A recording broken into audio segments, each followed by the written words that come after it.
Well, today's a special day, of course. We are at the Falls Village Inn. It is the annual, and I mean incredible, Falls Village Car Show. Started out about 10 years ago with about 150 to 200 or 300 cars. This year they are expecting close to 800 to 900 cars on every street throughout the town. Only way you can get to Falls Village basically is going down BBO Road, and even then you're not going to get into the town. So there's plenty of parking at the high school. There's also shuttle buses for people who cannot actually work, and I mean walk. They're not shuttle buses, they're golf carts and stuff. But it's a big day today, but it's still a day where we bring in Willie Hallihan. Willie, nice to speak to you today. Likewise, Marshall. Thanks for having me on. Okay, Willie, of course, sportingacause.com. And, Willie, I mean, it's crazy around here today, but you've got a bunch of other stuff that's going on in our area. There is a lot. This is a busy weekend, an upcoming weekend. The summer's in full swing, and there's quite a variety, not only a lot of events, but I love the variety when we have a whole mix of different events that might interest a wide range of people.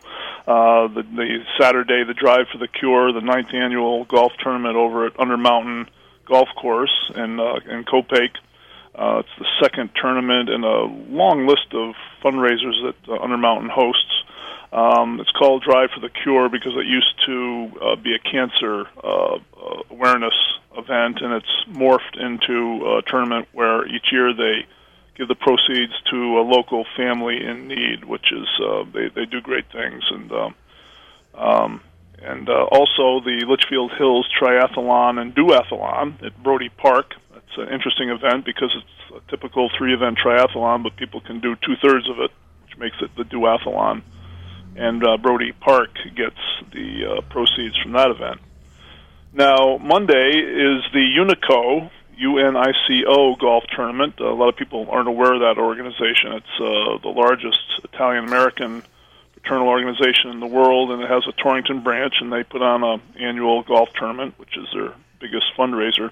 And this one's a handicap format. Most golf tournaments are scrambles, where all 4 members of the team combine their best shots to make the score, but this is a handicap where you play your own ball. There's no hiding in this one. And UNICO supports a variety of community projects and charities in the Torrington area.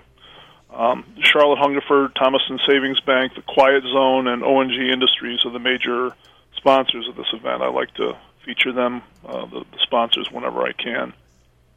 And then on the next weekend, Friday and Saturday, the 19th and 20th, is the IMSA Northeast Grand Prix over at Lime Rock Park. This is one of their major events, major fundraisers. IMSA stands for International Motorsports Association.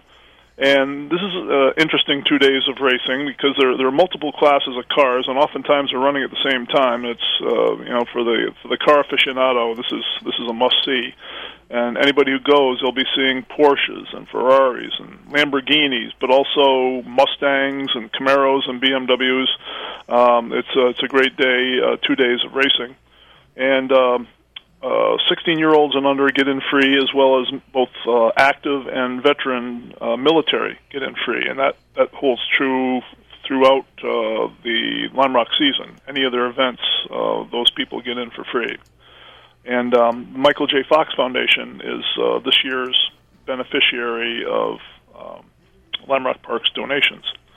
Also next Saturday, over at Hopkins Vineyard on Lake Warramog, is the Hopkins Vineyard Triathlon. That's in New Preston. And it falls under the category of a sprint triathlon because it's not the full-blown one like the Ironman. It's a half-mile swim, a 10-mile bike, and a 3.1-mile run, a 5K. And daunting enough for people like us, Marshall, but it's a short triathlon by triathlon standards. And there are several beneficiaries from that, including the Washington, Connecticut Volunteer Ambulance. Also next Saturday, over in Poughkeepsie, is the Duchess Dragon Boat Race, and is over on the Hudson River in Poughkeepsie. And I'm surprised that there isn't more press about that, or maybe it's just because of the state line, but this is quite an event. The Dragon Boat race uses 40-foot-long canoes. These are massive, massive canoes that take 18 people, 16 paddlers and someone to guide and someone to watch out, and I think they have like 22, 24 boats, and it's all part of a festival that takes place on the banks of the Hudson. And they have different heats. It's an all-day event, and of course it requires early registration. So that's all full now because that happens earlier, months early. But it's certainly something to go and watch. It's free to go and watch, but there's food and music and everything else going on. And I would love to get over there sometime, but it's part of a busy weekend for me too. So if you are of a mind and you're in that area or live there, go check out the Dutchess Dragon Boat Race, and that benefits the Habitat for Humanity of Dutchess County. Also next Saturday is a new event, a cornhole tournament over in Winsted. It's co-sponsored by Rowley's Grill and Tap and Two Roads Brewing Company. It's held at Rowley's Grill, and that benefits local charities. We're starting to see more cornhole tournaments. It's one of a couple going on, and there's a reason for that I'll get to in a minute.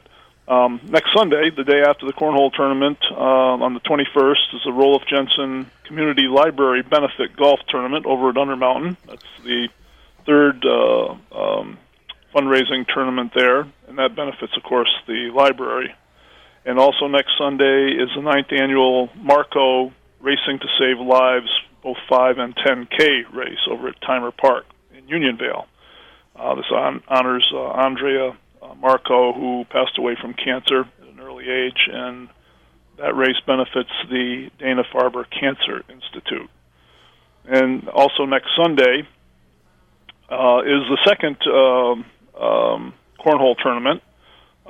This is part of Canaan Railroad Days. Canaan Railroad Days actually begins on the 17th, but on Sunday, the Great Falls Brewing Company sponsors a cornhole tournament.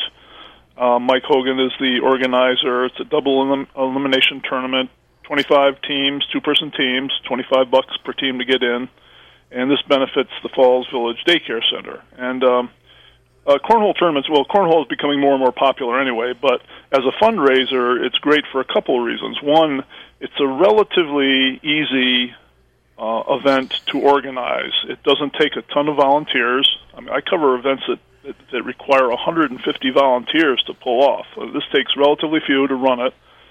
It takes relatively little money to organize it. It doesn't take a whole lot of space to hold it. And the second thing is that there are very few barriers to entry. Almost anybody can play cornhole. You don't have to be good at it, but just about anybody can play it. Even someone who, for example, is wheelchair-bound can play cornhole. So those are two very compelling reasons why it makes a nice and easy fundraiser, and they're always lots of fun. And that pretty much wraps up the week. The Canaan Railroad Days extends into the next week, and there are a couple things that I'll talk about next week. One of the things is the opportunity for people to learn the 5-minute CPR, CPR Light, I like to call it. That's done as part of the Canaan Railroad Days celebration. I'll talk more about that next week. It'll be my blog topic. It's something I can't let go because something everybody should do because you never know when you can save somebody else's life. All right. Cornhole basically is almost like replacing horseshoes. Yeah, it is. I think it has. Yeah. You used to see a lot of horseshoe tournaments, and there are fewer for sure. And maybe it's because it's just easier. It's probably that, but it has exploded. It started out in the Midwest, and it was around here really, basically at VFWs and everything. But now, cornhole tournaments are done by every different organization, and you hear less and less of the good old horseshoe, leaning a horseshoe up against that stake. Yeah. And let's face it. you have to create a horseshoe pit. It has very exacting specifications. Yep. You have to manufacture this thing. Cornhole, you just bring out those 2 boxes, and that's it. You're ready to roll. Boxes and bean bags. Boxes and bean bags, yeah. All right, Willie. Hey, we'll speak to you next week. Okay, Marshall. Thank you as always. Take care. That is Willie Hallihan, sportingacause.com on the web.